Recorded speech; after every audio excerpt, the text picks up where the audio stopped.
이종근, 데일리안 논설실장, 김광삼, 변호사, 안찬일, 세계북한 연구센터 소장 앵커 코트 위에서 남북이 하나가 됐습니다. 주제어 보시죠.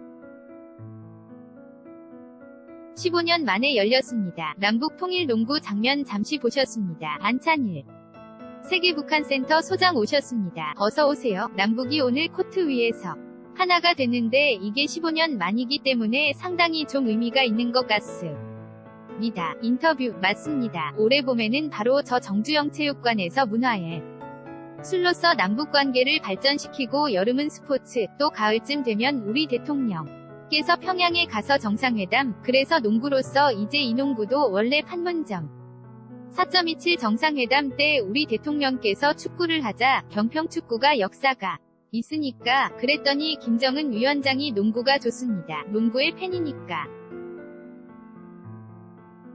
강력한, 그래서 농구로 됐는데 아주 멋있는 잔치가 된 것 같습니다. 앵커 오늘 남자 농구팀 짜 맞춘 듯이 동점을 기록했다고 해요. 인터뷰 농구 경기에서 가장 재미있는 경기가 뭔지 아십니까? 버저비터, 그러니까 마지막 종료를 알리는 버저가 울리기 직전에 넣은 슛이 골인 됐을 때 그때 열 광하거든요. 지고 있었는데 번영팀이 지고 있었는데 버저비터 3점 슛으로 동점을 만드는 순간 1만 2천 명이 관중의 열화와 같은 박수가 나온 것 같습니다. 앵커 영원한 농구왕제 허재 감독이 감회가 참 새롭다. 이런 소감을 밝혔는데요. 오늘 얘기를 들어보시죠. 허재 남자농구 대표 팀 감독 생각했던 것보다 더 선수들이 재미있게 경기를 한 것 같고 처음에는 상대방을 배려하는 차원에서 경기를 하는데 나중에 점수 차이가 좁혀지고 역전을 하고 하다 보니까 선수들이 또 할리우드 액션 같은 것은 하면서 아주 재미있게 경기를 한 것 같아서 보기도 좋았고요. 기억에 많이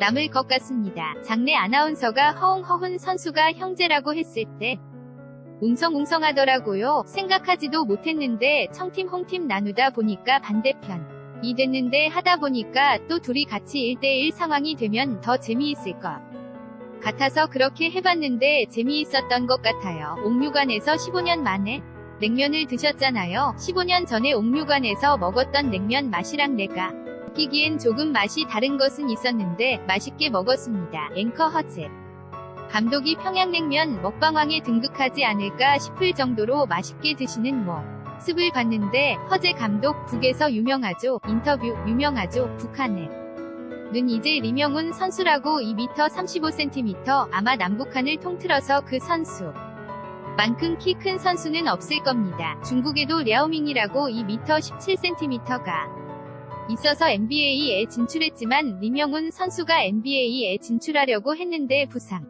당해서 못했고 또 적선국가라는데 묶여 씻어서 또 못했고 그래서 90년대까지 리명훈, 박천종 두 스타가 있어서 북한 농구도 괜찮았는데 그 이후에는 북한 선수들이 키가 작아지다 보니까 스타가 나오지 못했고 그래서 내일 이제 게임이 이루어지겠지만 우리 선수들한테 이기지는 좀 어렵지 않을까 생각됩니다. 앵커 결과가 중요한 건 아니겠지만 허재 감독 같은 경우에는 상당히 좀 의미 있는 경기인 게 내가 감독하고 아들이 뛰고 이런 모습 아니었겠습니까? 인터뷰 그런데 허재 감독 같은 경우에는 남다를 거예요. 왜냐하면 아버지가 신의주 출신 실향민이거든요. 그래서 2003년도 내 선수로 갔다가 이번에 감독으로 간 거잖아요. 그런데 선수로 갔다 왔을 때도 아버지가 계속 물었다는 거예요. 북한 어떠냐고, 뭐가 많이 변했냐. 그런데 이번에 본인이 선수에서 감독으로 가면서 또 아들 둘을 데리고 선수로 둘을 데리고 갔잖아요. 그럼 본인 입장에서는 굉장히 감동이 을 것이고 리명훈 선수 얘기를 했었는데 북한에서는 리명훈이라고 하죠. 그런데 저도 그 당시 어릴 때 그 당시에 봤었죠. 어릴 때는 아니었지만 키 차이가 엄청 났었어요. 허재 선수가 한 188 정도 되는데 리명훈 선수가 2m 36cm 정도 되니까 앵커 리명훈 선수 화면 있으면 좀 보여주시죠. 인터뷰 40cm 차이가 나서 둘이 악수를 하는데 허재 선수가 이렇게 보면서 악수를 하더라고요. 그 정도의 키 차이가 났었고 그 시의 행운의 열쇠도 서로 주고받고 그랬어요. 그런데 림영훈 선수가 그때 아마 부상을 입어서 2010년 도에인가 은퇴를 했을 겁니다. 그래서 이번에 갈 때도 림영훈 선수 건강이 어떤지 한번 보고 싶다. 그런 말을 하고 갔는데 현재 보도된 바에 의하면 림영훈 선수를 지금 만나지는 못한 것 같습니다. 앵커 림영훈 선수 지금 화면에 나오고 있습니다. 지난 2002년 때 아시안게임 때 모습인데요. 한눈에 봐도 다른 선수들 2배는 키가 큰 것 같아요. 인터뷰. 네, 그렇습니다. 농구대 높이가 3m 5cm.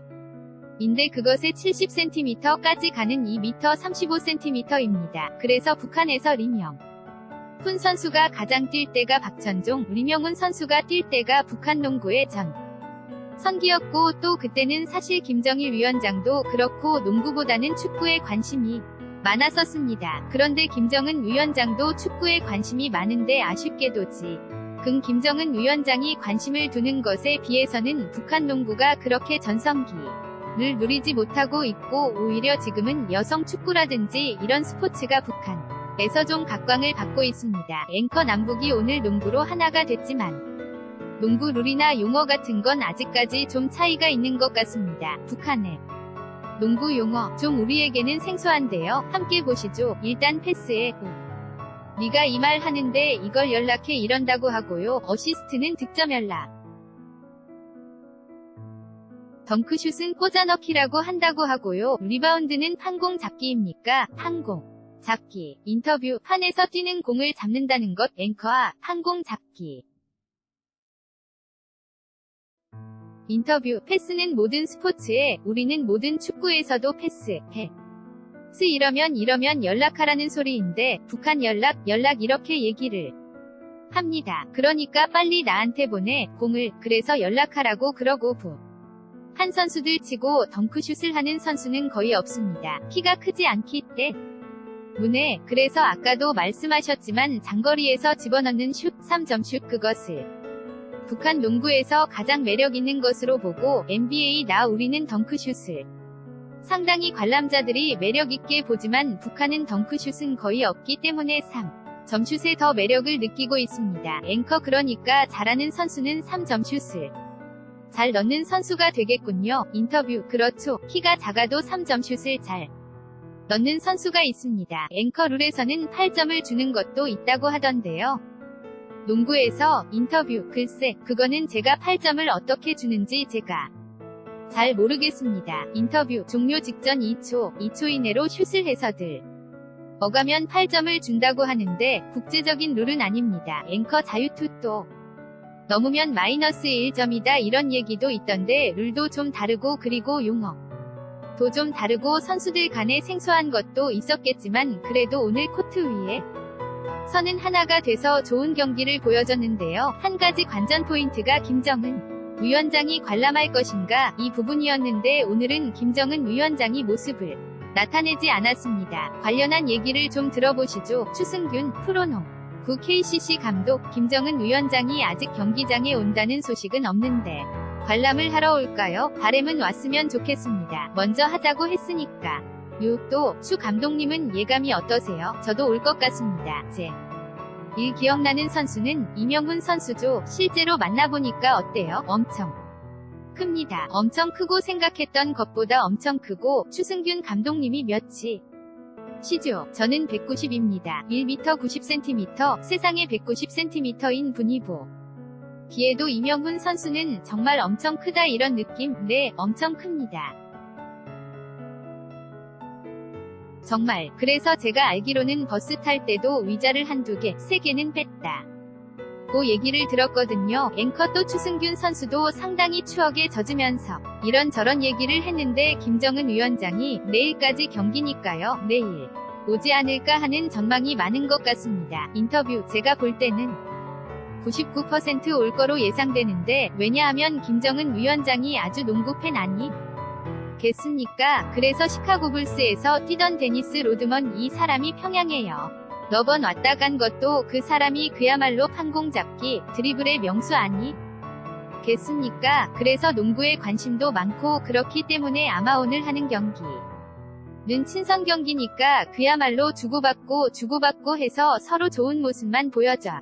지만 내일은 약간의 뭔가 라이벌 의식을 가지고 경기를 하기 때문에 좀 밑한 면도 있고 그래서 아마 내일쯤 꼭 참석을 하지 않겠는가. 또 모레는 폼페이오 국무장관이 오니까 그 일정이 있겠지만 그 전에 머리도 식힐 겸 여러가지 또 선수들의 사기도 돋워줄 겸 꼭 정주영 체육관에 나타날 것 같습니다. 앵커 김정은 위원장이 허재 감독하고 이렇게 악수하는 사진을 민들에게 보여주는 것 자체도 또 의미가 있겠죠. 인터뷰. 아무래도 허재 선수는 북한에서 널리 알려진 스타니까 우리 선수들과 일일이 악수를 하고 나 이런다면 북한 주민에게 주는 영향도 또 농구 류의 아마 의미를 살리는 그런 기회가 될 것 같습니다. 앵커 김정은 위원 장이 요즘에 경제 시찰에 상당히 공을 쏟고 있는데요. 그 중에서도 화장품 업계에 대해서 상당히 공을 들이고 있습니다. 오늘 노동신문에서는 이런 내용이 보도가 됐습니다. 함께 보시죠. 김정은 위원장이 화장품 공장 직원들에게 선물을 쐈다고 합니다. 김정은 위원장이 신도군 인민들과 신의주 화장품 공장 종업원들에게 선물을 보내다. 선물은 문화용품이고 현지 전달식도 있었다고 합니다. 전달사를 통해서 화장품 생산에서 획기적 전환을 일으켜 인민생활 향상에 이바지하기를 바란다. 이런 얘기를 했다고 합니다. 화장품 공장을 시찰을 간 것도 모자라서 전 직원한테 선물까지 줬다는 얘기입니다. 인터뷰. 저건 광고 효과를 노린 것 같아요. 그러니까 화장품 회사를 갔었고 갔다 와서는 굉장히 잘한다고 해서 문화용품을 선물로 줬다는 거예요. 그 이유 자체는 일단 보도를 하면 주목을 받지 않겠어요? 그러면 화장품 자체에 대해서 사업을 좀 활성화시키겠다. 이런 생각을 하고 있는 것 같은데 그것은 제가 볼 때는 우리 한국의 영향을 받지 않았나 싶어요. 우리나라는 K-뷰티라고 하잖아요. 이게 엄청나게 중국에서 파장을 일으켰고 지금 우리나라에 있는 몇몇 회사는 엄청난 기업으로 성장을 했거든요. 그리고 사실 신의주의 봄향기라는 그런 화장품이 있다고 하는데 그게 중국에서 상당히 인기가 있다고 그럽니다. 그러면 우리도 화장품을 만들면 한국 못지 않게 어떤 중국에서 판매하는 데 있어서 굉장히 도움이 될 거다라고 해서 제가 볼 때는 계속 화장품에 관심이 많은 걸 보니까 향후에 있어서는 화장품 사업에 좀 집중을 해서 그걸 경제의 토대를 마련할 생각을 가지고 있지 않나 싶습니다. 앵커 아직 한국에서는 판매가 안 되기 때문에 저희가 은편히 얘기를 하겠습니다. 봄향기요. 화장품 브랜드라고 하는데 북한에서 상당히 좀 인기가 있는 브랜드인가요? 인터뷰. 그렇죠. 북한에서 뿐만 아니라 중국에서까지 인기가 있습니다. 앵커 봄향기가요. 오래된 브랜드인가? 인터뷰. 그렇죠. 1949년에 북한 정권이 48년에 세워졌는데 49년에 신의주 화장품 공장이 생겼고 그 몇 년 후에 평양에 화장품 공장이 하나 생겼는데 신의주는 어찌됐든 신발과 화장품이 제일 유명한 상품으로 북한 전 지역에 공급이 되고 있는데 아마 쭉 설명을 하셨지만 북한에서 김정은 위원장이 어린이, 여성 이런데 많은 지지층을 확보하기 위해서 런데 관심을 두고 있고 특히 이제 리설주 여사와 같이 등장함으로써 리설주 여사의 어떤 외모나 이런 것들 북한 여성들과 연계시키는 뭔가 유행하는 모든 걸 만들어내고 있지 않습니까? 패션이나 이런 데서 그런 것을 보면 김정은 위원장의 행보가 그런 데에 두고 있고 특히 방직 공장 가서 는 공장이 잘 안 돼 있다고 마국간 같다고 비판하면서 또 화장품 선물을 주는데 어디는 주고 어디는 안 주고 그래서 상당히 차별을 해서 자극을 준 것 같습니다. 앵커 확실히 북한 화장품이 지금 중국에서 인기가 있는 양입니다. 중국 쇼핑몰 현황을 좀 보시죠. 눈썹먹 가루분 우리에게는 생소한 얘기이기는 한데 스킨을 살결물이라고 부릅니까? 소장님 살결물 그리고 마스크팩은 미얀마 그리고 눈썹 연필, 눈썹먹 이렇게 부른다고 러고요. 그리고 파운데이션은 붕크림 이렇게 부른다고 합니다. 중국 쇼핑몰의 사용 후기도 많이 올라오고 있는데요. 사용 후기가 아주 호평일색이라고 합니다. 예를 들어서 이런 겁니다. 순하고 촉촉합니다. 향이 세지 않아 좋아요. 그리고 추천받아 샀는데 화장 전에 쓰면 좋습니다. 벌써 2번째 구매입니다라는 사용 후기까지 호평일색이라고 합니다. 인터뷰. 그렇죠.